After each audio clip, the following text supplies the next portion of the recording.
Bonsoir, bonjour. Tujali bongo na 2 heures du matin en Angleterre.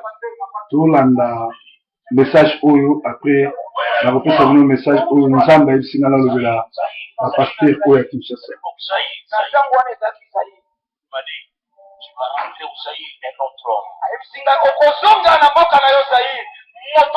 Il a enlevé la messe. Il a jeté sur moi. Je suis tombé. Je dis, ah bon, mais cette histoire est compliquée. Il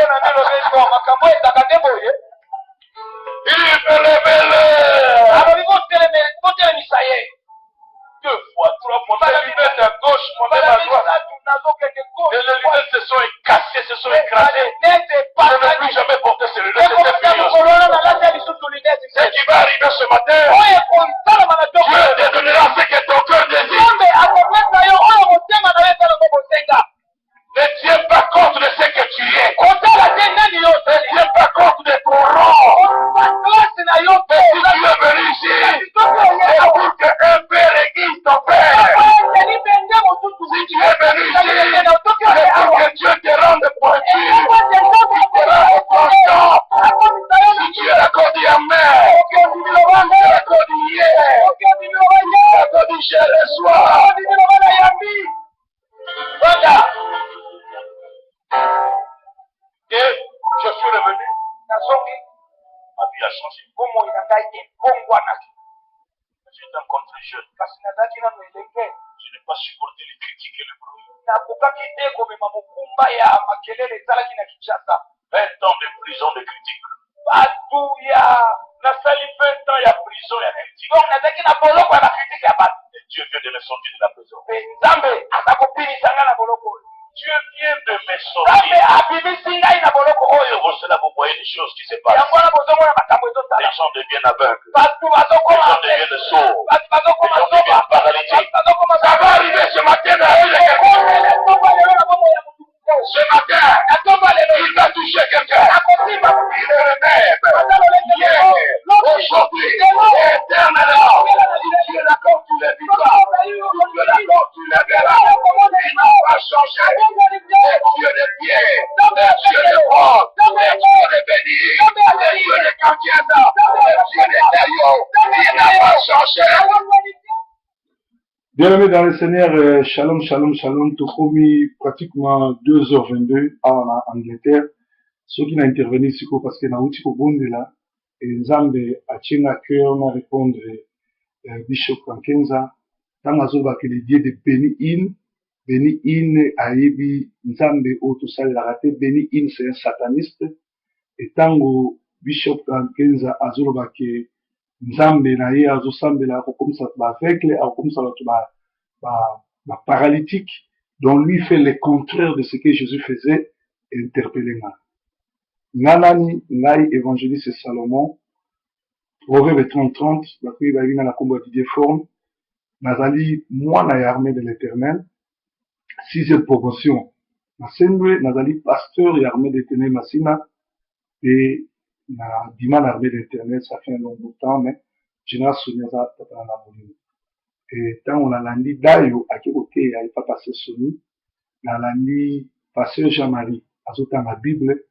Nzambe ayebisinga na yebisa passer Soni na yebisa passer Kankenza na yebisa Mukuna Pascal na yebisa Mutombo na yebisa dayo na Kankenza batika kisi bayamba Yesu. Premièrement, eza na esika moko te na Bible moto akoki kobondela mpona mutu azalaki aza komona akoma aveugle. C'est-à-dire bazosala le contraire ya volonté ya Nzambe. Deuxièmement, pasteur Soni Nzambe asalelaki yo makasi. Pasteur Jean-Marie ana basi soki 405 akoki kotelema même pas liboso église asimba Bible. Pasteur Soni eza na bana basi ebele na église oboti bango, eza na basi mosusu mpe ya bapasteur oboti bango. En tout cas, ekomi ngonga oyo otika biloko wana ose repentir. Pasteur Soni obondela mpona nga, obalisanga, olansanga, je te dois beaucoup de choses, mais soki na te yo sango malamu ndenge yo te yaki na te Nzambe otushaka otuna nga. Pasteur Soni il faut éclaircir passer jeune na ba dossier nyon surtout eza na ndako na yo na ndako passer jeune na banzi uyibelo ni maolo passer soni l'armée de l'Éternel tozalaka na ba bishop te mais désiré akenda na Brazzaville atia ba bishop na rue de l'Éternel et désiré ba senga azali moko ya bato baza na impudicité makasi pe réputation mabe ya kosimba mbakisi alors eza biloko oyo te ya biso te nazotanga Bible 1 Timothée 4 premier verset balobi mais l'esprit dit expressément dans les derniers temps quelques-uns abandonneront la foi pour s'attacher à des esprits séducteurs et à des doctrines de démons par l'hypocrisie de faux docteurs portant la marque de la flétrissure dans leur propre conscience.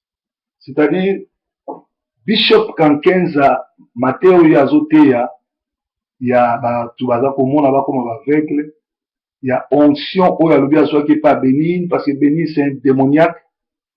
Alors Bishop Ubunganzela, comment mutasoloka esengeli uluka nzambe ou bengana bonde la fona. I want to speak to Reverend Dayo. Reverend Dayo, I'm Evangelist Solomon. I'm son of General Solo.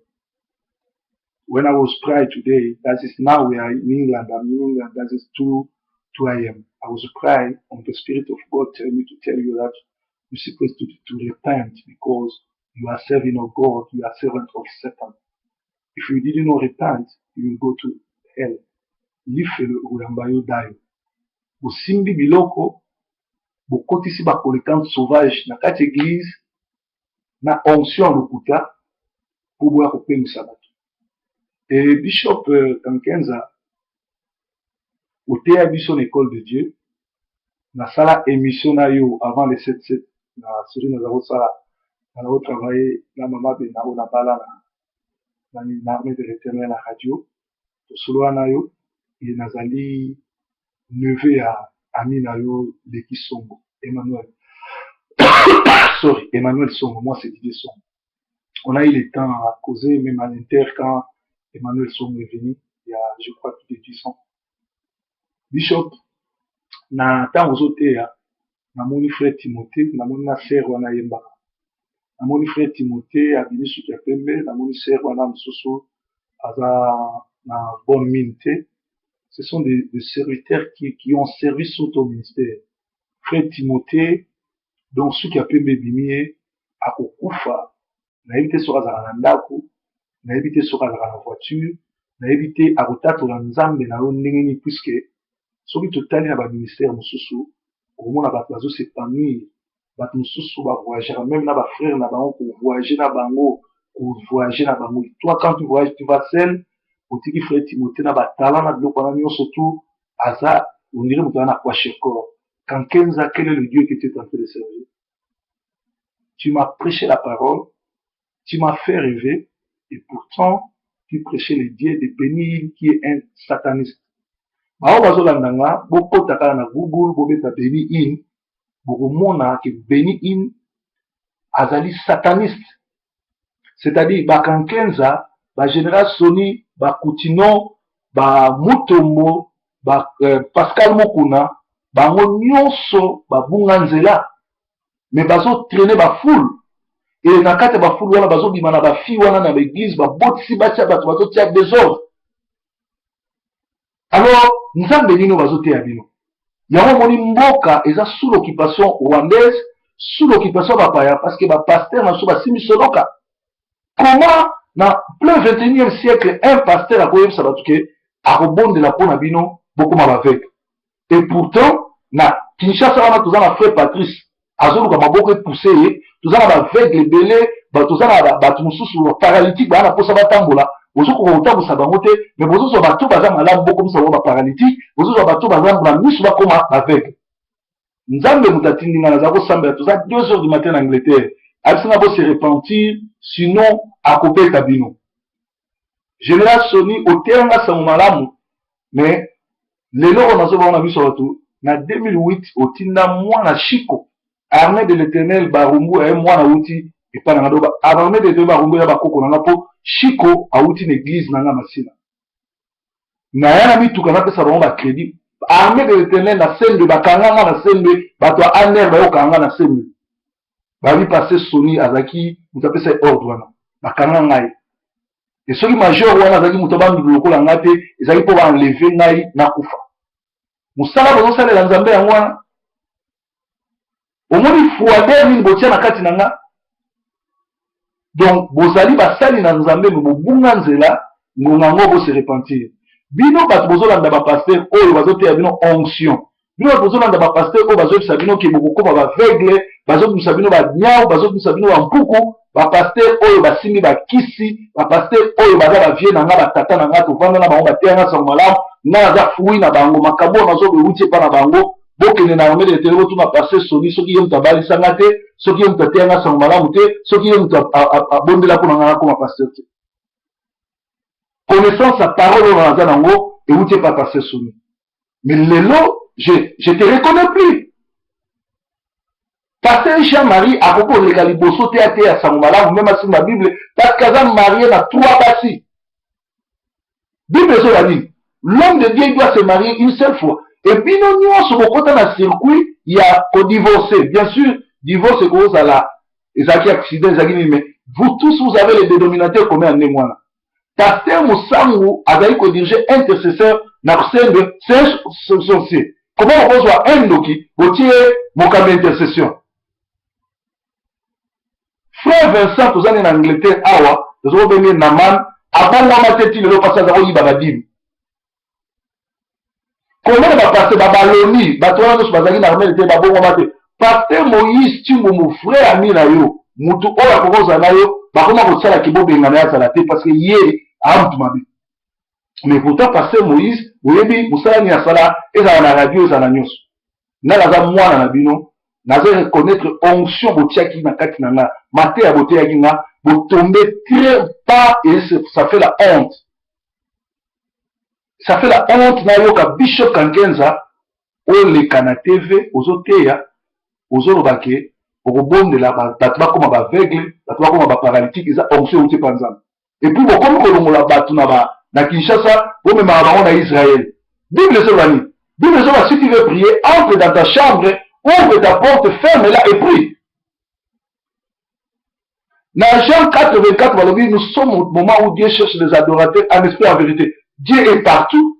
Tu ne peux pas faire croire aux gens que au coup de la chambre haute, les places au même qui délégation aussi mon limo tout de bon dans mon limo, quoi que na mangengenge, quoi que de par-ci par-là. Non, non, non. Frère, vous n'avez pas l'esprit.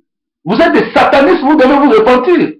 La preuve, tu n'arrives pas à entretenir Timothée et la sœur là, elle va passer tout son temps à se déambuler comme ça, qui a couché au bois carré. Batola ba otato la nzambe nengeni. Batola ba komona nzambe nengeni. Nazali ko sambela à 2h du matin, nzamba yebisinga na s'adresser na pasteur Sony, na Bishop Kankenza, na Dayo, na Léopold Mutombo, na Pascal Mokuna, boyamba Yesu.